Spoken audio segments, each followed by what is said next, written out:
Fala galera, sejam bem-vindos à nossa videoaula, que será uma revisão baseada na nossa última atividade de ciências. Cite 3 exemplos de benefícios trazidos pelo avanço das ciências naturais.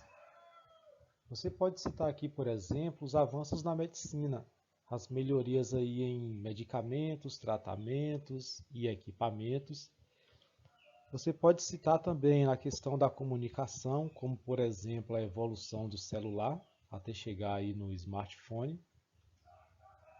E pode citar também a questão do transporte, né? Muitas melhorias provocadas aí através da evolução da ciência.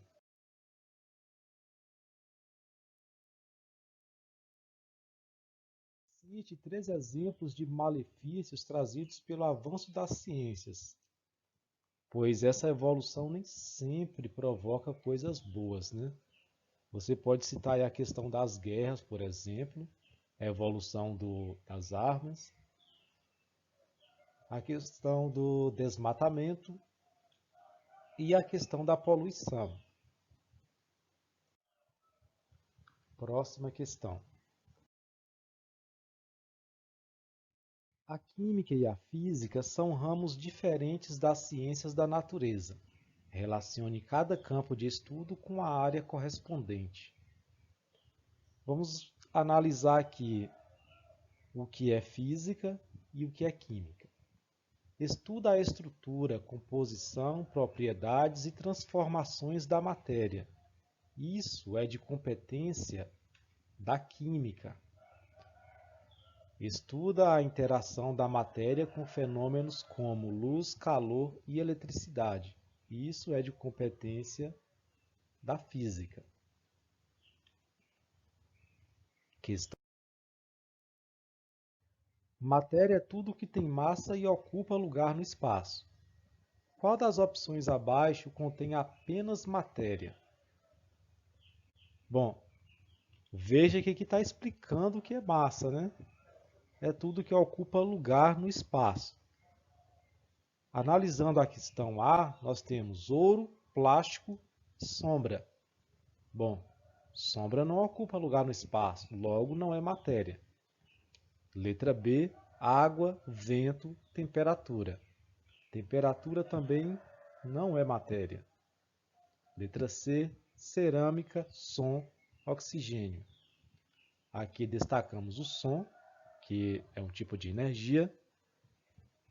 Letra D, ferro, fala e calor. Fala é um tipo de som e calor, que é também aí um tipo de energia. Então a nossa resposta fica aí na letra E, a, pedra e água.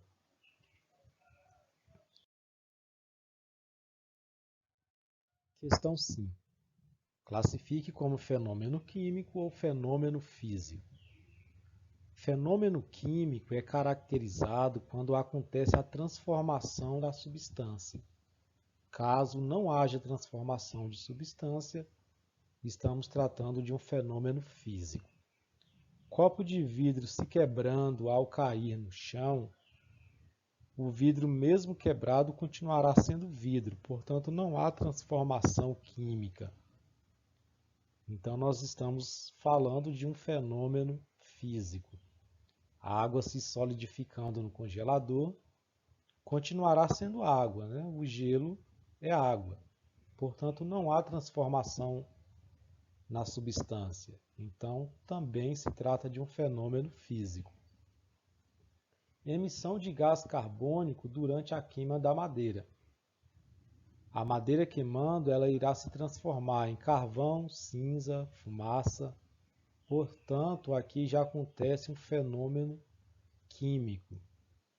Fermentação da uva para a produção de vinho.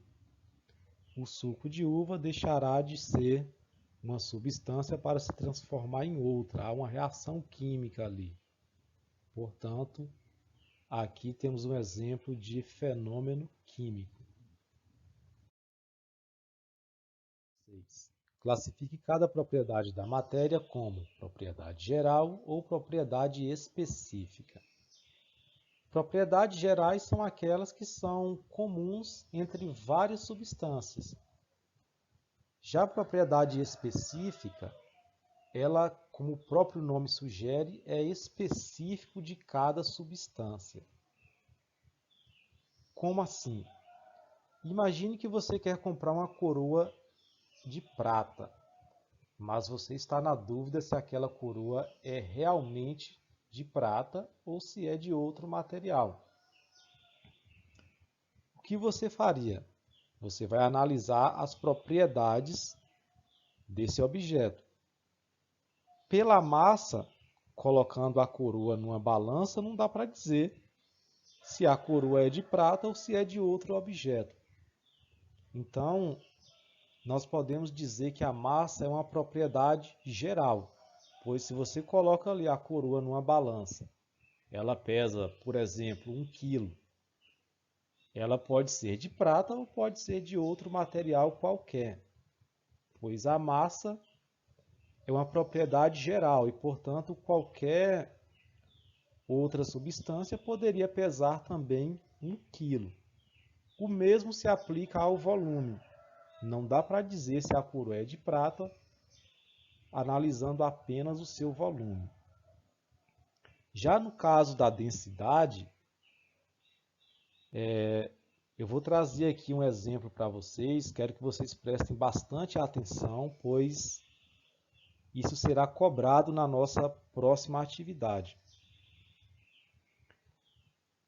No caso da coroa de prata, se essa coroa realmente é de prata, a sua densidade deveria ser de 10,49 gramas por centímetros cúbicos. 10,49 é algo específico da prata. Agora, o que é esse 10,49? Como ele é calculado? Para calcular a densidade, você pega a massa e divide pelo volume. Se o resultado der 10,49, significa que a coroa realmente é de prata, pois esse valor ele é específico da prata. Vamos supor que essa coroa tem aí uma massa de 1.080 gramas e um volume de 400 centímetros cúbicos. Então, se eu quero saber se a composição é de prata, basta calcular a densidade. Então, é só pegar a massa, 1.080, e dividir pelo volume, 400. E nós vamos encontrar aí 2,7 gramas por centímetros cúbicos. Então, comparando com a densidade da prata, percebe-se aí que está diferente. Então, alguma coisa está errada. O que isso significa? Com essa densidade, significa que a coroa não é de prata. Aí na página 19, vocês têm essa tabela aí, no livro de vocês. É uma tabela que mostra a densidade de alguns materiais. E percebe aqui, olha, que essa densidade de 2,7 ou 2,70 é a densidade do alumínio. Com isso, nós tiramos a conclusão de que a coroa não é de prata, e sim uma coroa de alumínio, pois a densidade do alumínio é 2,7. Para a densidade da prata, nós temos aí 10,49. Ou ainda podemos dizer que a prata é muito mais densa do que o alumínio. Ou seja, a densidade é uma propriedade específica da matéria. Assim como o DNA é específico para identificar uma pessoa, A densidade é uma propriedade específica para identificar alguma substância. Então, a densidade é uma propriedade específica, enquanto a massa e o volume são propriedades gerais da matéria. 7. Qual a unidade fundamental de medida da massa no Sistema Internacional de Unidades? Essa informação vocês podem retirar aí do livro, na página 16, ou no caderno, nessa tabelinha aí do Sistema Internacional de Unidades, onde a massa tem como unidade fundamental o quilograma. Portanto, a resposta correta está aqui na letra C.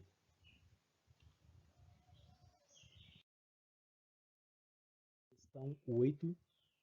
Identifique o que está sendo medido. Bom, essa é muito simples, né?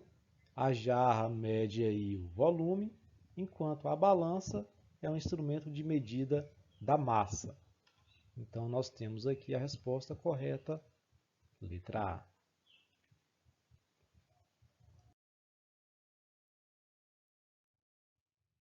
Questão 9.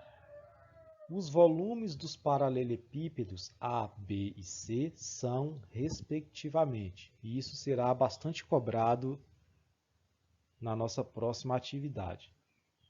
Para calcular o volume de um paralelepípedo, basta multiplicar suas dimensões, base, largura e profundidade.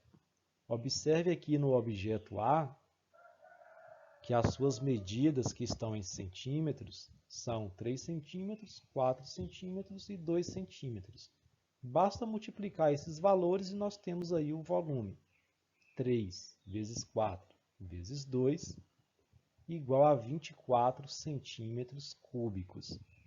Presta atenção na unidade de medida, pois como está graduado em centímetros, então nós temos aí o volume em centímetros cúbicos. Já no caso do objeto B, está graduado em metros. 5 vezes 8 vezes 1,5 é igual a 60 metros cúbicos. E o objeto C, nós temos aí as dimensões 4, 5 e 3. 4 vezes 5 vezes 3 igual a 60 centímetros cúbicos. Com esses três resultados, nós encontramos aí a resposta na opção A.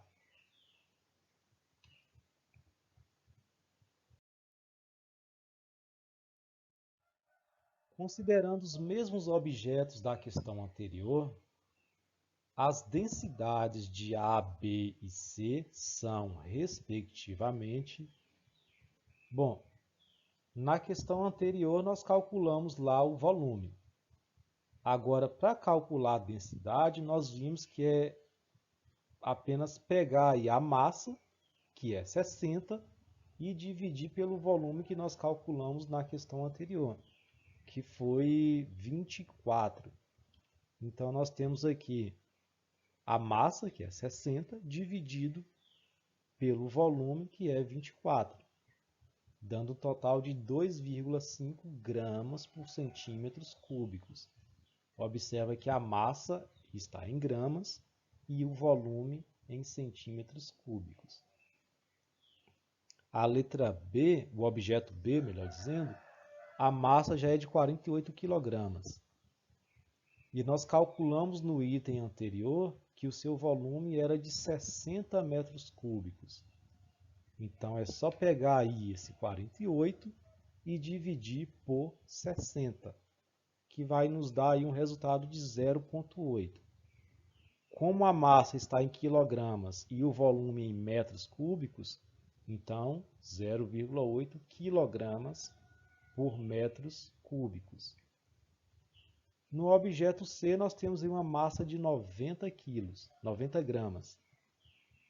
Então, 90 gramas dividido por 60 é igual a 1,5. De onde saiu esse 60? Foi o volume calculado aí na questão anterior. Então, com essas três respostas, nós encontramos a opção correta, letra D.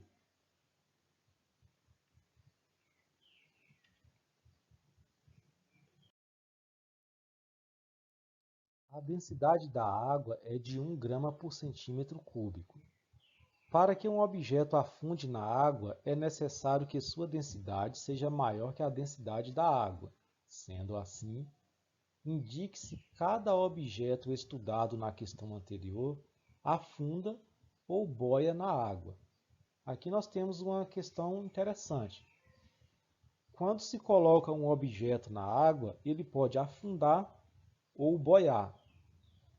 Isso vai depender da densidade desse objeto e da densidade da água. Quando a densidade do objeto é maior que a densidade da água, então esse objeto irá afundar. Caso contrário, se a densidade for menor que a densidade da água, esse objeto irá boiar. Na questão anterior, nós calculamos a densidade do objeto A, que foi de 2,5 gramas por centímetro cúbico. Comparando com a densidade da água, está ali, é de 1 grama por centímetro cúbico. Aí você compara aqui, 2,5 é maior ou menor que 1? É maior, portanto, esse objeto irá afundar. No caso do objeto B, a densidade já foi de 0,8, é menor que 1. Então, o objeto irá boiar se for colocado na água.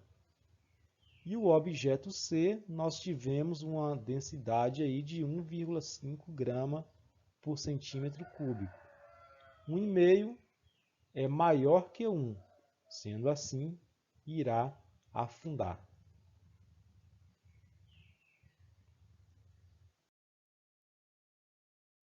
As substâncias que constituem os objetos abaixo são: calcule a densidade e compare com a tabela. Já discutimos numa das questões anteriores que a densidade ela serve para indicar qual é a substância que estamos analisando. Então, para descobrir qual é o material em cada caso, basta calcular a densidade. As figuras representam dois materiais sendo medidos aqui em balanças. Nós vimos aqui a primeira balança, temos ali um paralelepípedo com as dimensões 3, 2 e 1. Basta multiplicar essas três dimensões aí, 3 vezes 2 vezes 1, igual a 6 centímetros cúbicos. Para calcular a densidade, é só pegar a massa indicada ali na balança, que é 3, e dividir pelo volume calculado. 3 dividido por 6 igual a 0,5 gramas por centímetro cúbico. Já no caso do segundo objeto, nós temos ali as dimensões 3, 3 e 2. Multiplicando 3 vezes 3 vezes 2, nós temos um volume de 18 centímetros cúbicos. Já a massa é de 18, indicado ali na balança. Então, basta dividir 18 por 18 igual a 1 grama por centímetro cúbico. Agora que calculamos as densidades, basta buscar na tabela quais são os objetos correspondentes. Então, primeiro objeto, densidade de 0,5, corresponde à madeira. Segundo objeto, densidade de 1, corresponde à água. Então, nós temos aqui como resposta a letra C, madeira e água. É claro que aqui é só uma demonstração, pois esse segundo objeto aqui, água, no caso seria gelo, e o gelo ele tem uma densidade um pouco menor que a água. Então, é só mesmo para demonstração.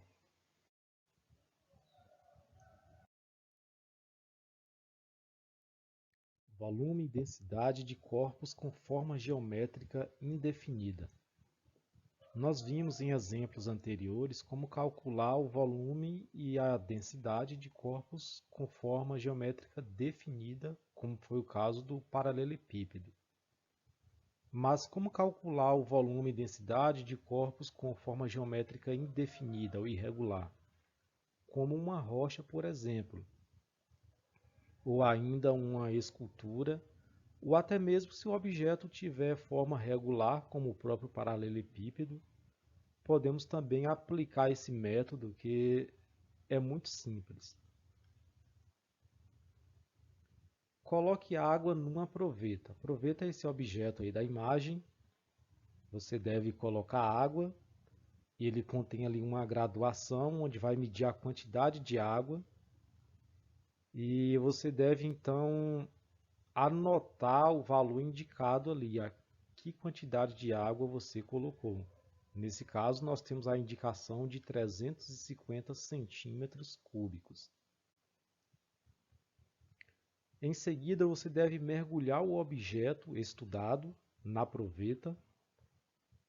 Certifique-se de que o objeto esteja totalmente mergulhado, como indica a figura aqui. E observe o novo valor indicado na escala.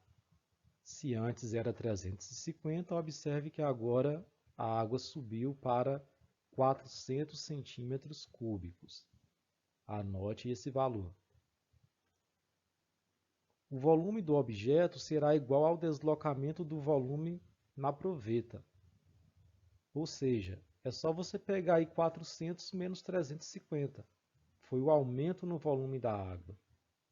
400 menos 350 igual a 50 centímetros cúbicos, que é o volume desse objeto analisado. Agora vamos supor que esse objeto tem uma massa aí de 135 gramas. Nós já vimos que para calcular a densidade basta pegar a massa e dividir pelo volume calculado. Então, se a massa é 135 e o volume 50, nós temos aí a densidade igual a 135 dividido por 50, que dá um total de 2,7 gramas por centímetros cúbicos. Voltando naquela tabela, você pode analisar aí e identificar qual é a composição do objeto que estamos analisando. Nesse caso, nós temos aqui novamente o alumínio.